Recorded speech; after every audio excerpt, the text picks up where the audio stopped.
Hello, my lovely people from the park. It's a very lovely Sunday afternoon and I just got inspired. I am reading Reiki Fire, new information about the origins of the Reiki power. And I was thinking about this subject for some time, as I always do.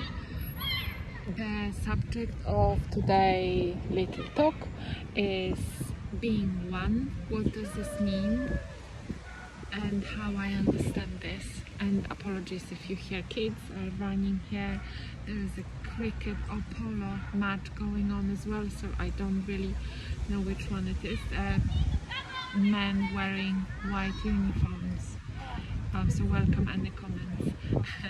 And just about the one subject, what does this mean?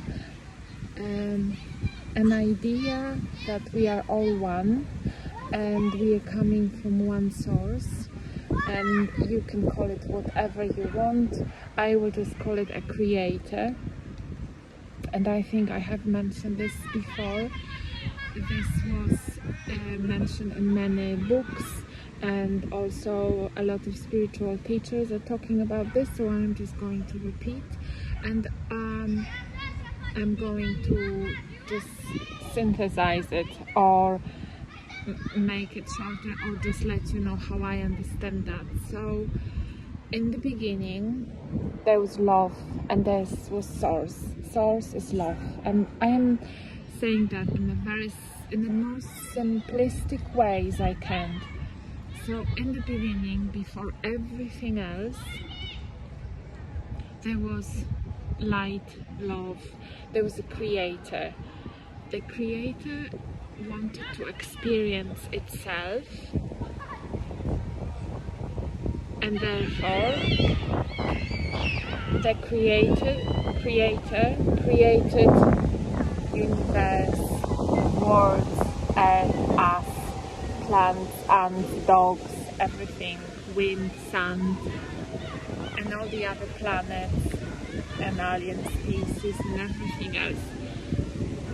And these are part of the creator who is repeatedly experiencing himself or herself or themselves.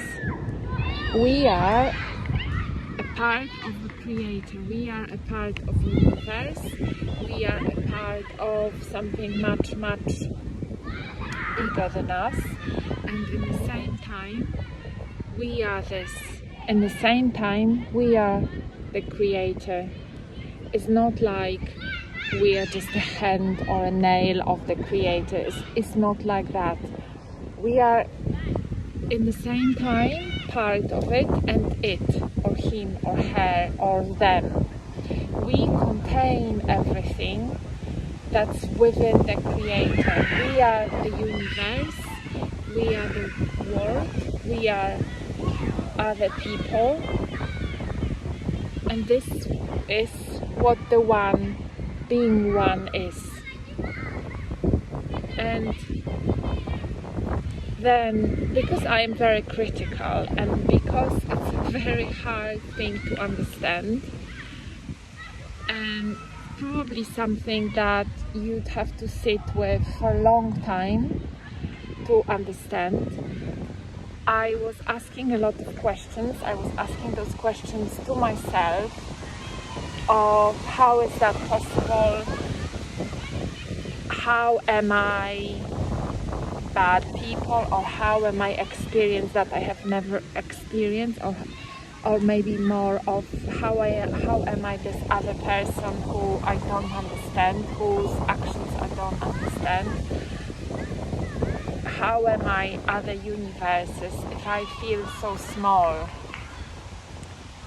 And this is something that I am still sort of working on, although I was meditating, and in some moments of meditation where you really sit down with yourself in silence, there are just those links of understanding and feeling it, and then when you come back to the 3D world like this, with people playing and kids running and balls being kicked and people drinking and dogs running.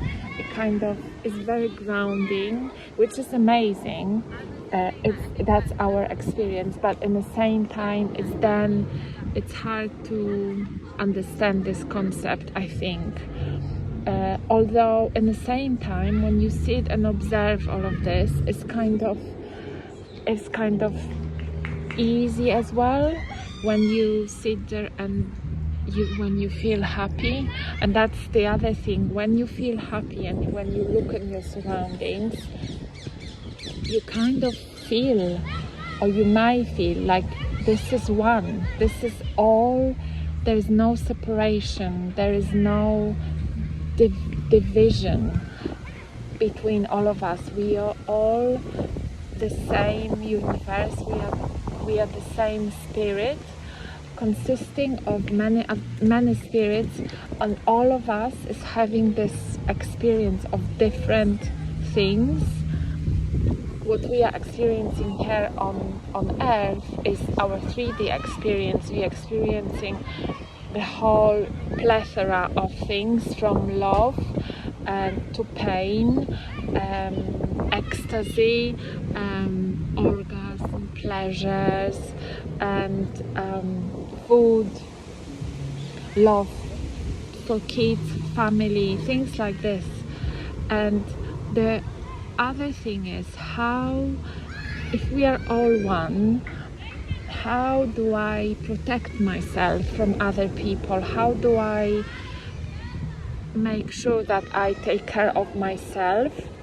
And this is by setting boundaries. This is an earthly lesson to protect yourself and to learn. And if you feel that you are being triggered, this is the part, and many spiritual teachers are talking about this as well. This is a part of you which needs to be healed. This is the part of you that gets irritated, that gets triggered by other people. And if you see something in other people that you don't approve of, you really disrespect or disagree with, you look at them as, again, you may look at them as part of yourself that hasn't done this lesson, maybe, that is having a different experience. And about experience, what needs to be said is that all those experiences, all the things that we desire, that we go through, that we overcome, that we heal, they come back to the Creator. And the main thing that we are here for is love. I think that understanding that we are all one will help us to spread this love, will help us to look at other people, other beings, because it's not only people, it's earth, it's nature, everything that surrounds us with love. Because if we think about it, that it's a part of us and we are a part of it, and we are exercising this love towards ourselves, it's going to be easier for us to love everything else around us as well. And this is kind of really, like I said, it's really difficult to understand, because you do experience hate and towards other people, and the same from other people to you, and everything that's happening on earth, that other people who create chaos and pain and suffering. This is the part that is hard to understand. How are they a part of me? And how I like to explain that is, obviously it's not only me, I've taken this from other teachings, is that the 3D world is created like this, and that's why we have night and day, cold and hot. we have this dualism, and we have good and bad, and we called it like that because that's for our purposes. We like to name things because that's how we learn, and that's how it's easier for us to understand certain aspects of things. So we called it like that, but we do know that one cannot exist without the other one, that day cannot exist without night, that cold cannot exist without hot, and this is just a part of the same sort of process, and we need all of this. And the main thing that is kind of creating this cycle, the main thing that is the hardest, the most beautiful and the hardest for us to understand, is the cycle of birth and death. And birth is always bringing happiness, or obviously should bring happiness, because it's new, right? It's something beginning, and then is a beginning, is a celebration, is summer, is blooming, is fullness, and then going through the cycle, things, people, plants, trees, everything is becoming more and more beautiful, fulfilling their experience, fulfilling their life. And then we go to the end part of this experience, which is death. And death is, if someone asks, a random person on the street, death is connotated with something bad, something that we need to be afraid of, something that brings us fear, and something that we definitely would like to avoid. If you are, for example, if you are scared of flying, right? If you dig deep, why are you scared of flying? Because there are turbulences, because something bad can happen, because when the shaking of the plane happens, it sends you into a fear and sends you into panic. Why is this panic? If you dig deeper into every fear like this, its existence, its bottom is basic. It's a fear of death. This is the basic fear. We are kind of, I don't know if we were born with it. I don't know if we understand it. I think kids are born with nothing inflicted. If you ask small kids about death, if they haven't had this kind of taken off their parents, and if they didn't inherit this from the generations of pain, of suffering, I don't think they would necessarily associate the death and fear. I think it's definitely something that is we get more and more afraid of when we grow. And this could be another episode about this, about dying, that our cells and our body, our skin and everything else is dying every day to make space and place for regrowing. And this cycle of death and rebirth is happening in our body all the time, and we wouldn't be alive without this. And I think that's a big part of what does this mean to be one, to understand this cycle, and to look differently at death, and look differently at what part it has in life, because the way that we are because the way that we are afraid, or why we are afraid, is always comes down to this. If you really ask questions, why, the center thing will always come to, because I'm afraid of dying. And this is the part of being one, I think. I just wanted to also say something about Reiki, because Reiki is this energy that it's accessible to all of us, and I think it's a part of being one. And I think if everyone was in tune with this energy, that would bring us all together. Not even mention the fact that we could be healed ourselves and healed others, and hopefully would bring more happiness. But I just wanted to talk about the 5 Reiki principles and talk about them a little bit, because like I said, it's something that would help us, I think, be in tune with ourselves. And this is always the beginning of feeling like one. If you are balanced in your own body, I don't think you can fully go out and feel one with others if you are not in tune and feeling one with your body. This is you're never going to feel 100% one as such. There's always going to be triggers, because this is the experience, coming back to what I was talking about in the beginning. So the 5 Reiki principles. The first one is don't get angry today. There's nothing inherently wrong with anger. It is just a sign that you are trying to swim against the natural current of events.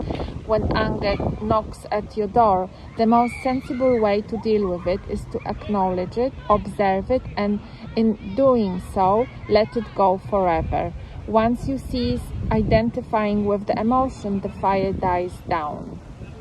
So this is just a part of, and I really encourage you and invite you to look at this deeper, but I think that's an amazing way of looking at your emotions and making sure that you see them and you acknowledge them. The second of the Reiki principles is don't worry today. We worry to keep ourselves separate from the whole, to attain a sensation of being special that we are unable to feel otherwise. We worry that things might turn out differently from what we expected and consider only our own advantage. The source of worry is fear of that one thing we can ever be absolutely sure of: change. We tend to see the rest of humanity as competitors and maybe even foes instead of fellow travelers.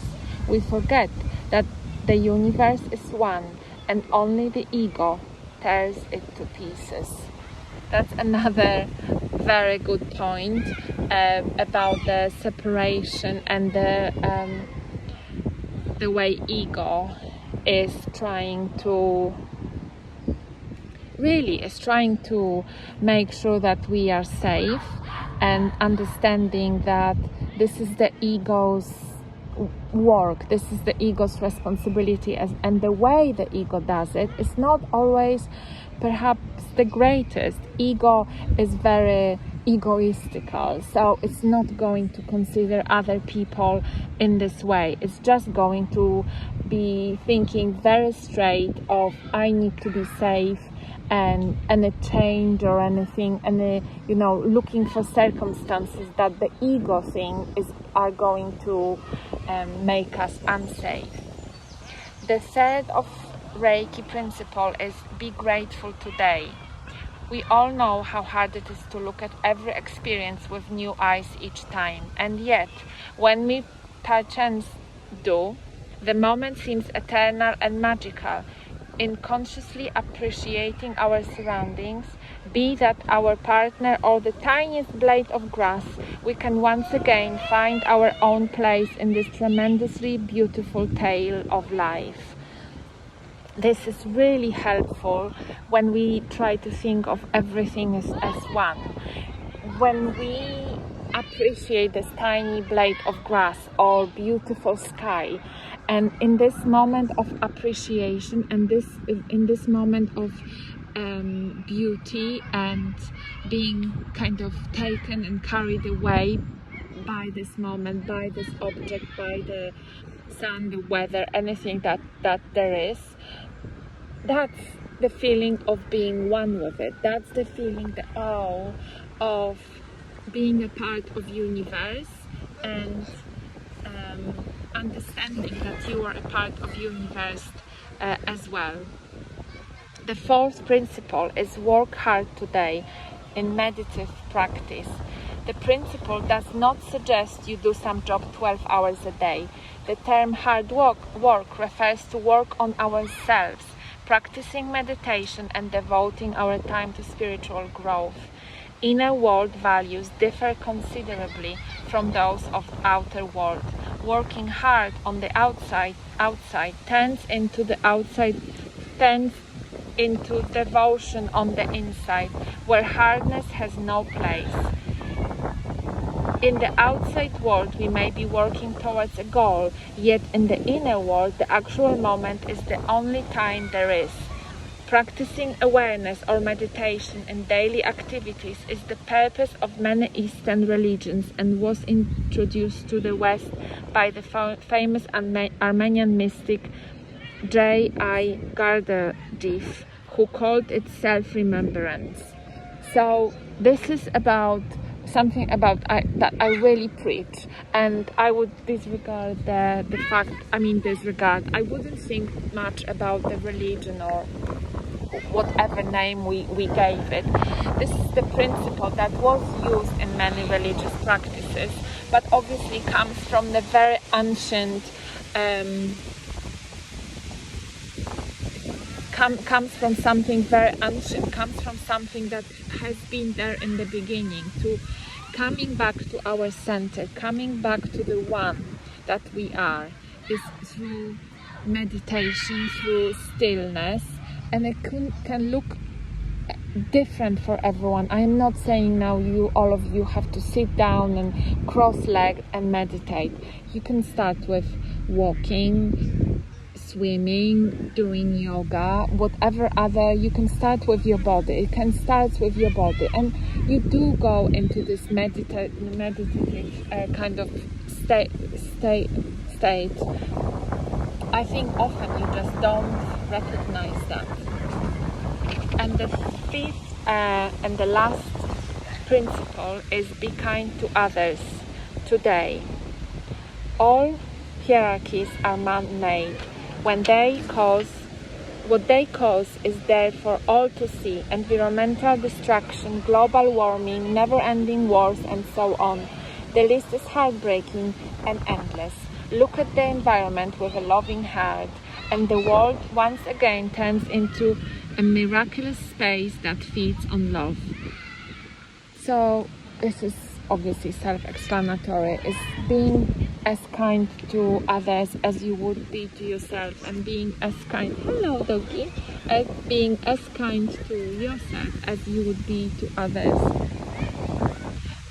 My last word will be, sometimes I catch myself saying unkind things to myself, and what I do, I ask myself, would I say that to others? And also, would I say that to the 5-year-old me? And the answer to this is very often no. That would be so cruel. So catch yourself on those moments and start with yourself to see that you are one, that you are perfect, that you are a part of the Creator, and then spread this and widen this to the whole world and to the universe. Sending you lots of love from this beautiful park. Speak to you soon. Bye.